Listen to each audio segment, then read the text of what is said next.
asus ROG Streak জি সিরিজের ল্যাপটপের কিবোর্ডের লাইট অর্থাৎ backlight turn on turn off করার জন্য আমরা কিবোর্ড থেকে সিলেক্ট করব এ পেন বাটন। তো প্রথমে আমরা এ পেন বাটনটাকে হোল্ড করব এবং আপ অ্যান্ড ডাউন অ্যারো বাটনটাকে প্রেস করব। তো আমরা ডাউন বাটন প্রেস করলে আমাদের কিবোর্ডের লাইটটা অফ হয়ে যাবে এবং যদি আপ অ্যারো বাটনটাকে প্রেস করি তাহলে আমাদের ব্রাইটনেসটা অন হয়ে যাবে।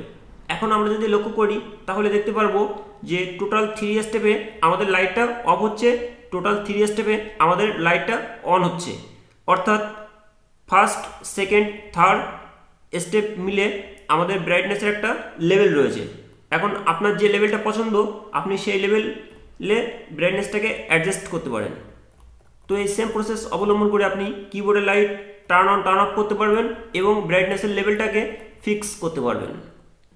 তো আজকের ভিডিও পর্যন্ত, আশা করি ভিডিওটা আপনার ভালো লেগেছে। কমেন্টে আপনার মতামত জানাতে ভুলবেন না। ভিডিওটিতে লাইক শেয়ার না করে থাকলে ভিডিওটিতে একটি লাইক করুন, শেয়ার করুন বন্ধুদের মাঝে। আর আপনি যদি আমার চ্যানেলের নতুন দর্শক হয়ে থাকেন তাহলে অবশ্যই চ্যানেলটাকে সাবস্ক্রাইব করতে ভুলবেন না, কারণ এরকম ইনফরমেটিভ ভিডিও টিপস আমি আপনাদের জন্য কন্টিনিউ আপলোড করার চেষ্টা করব।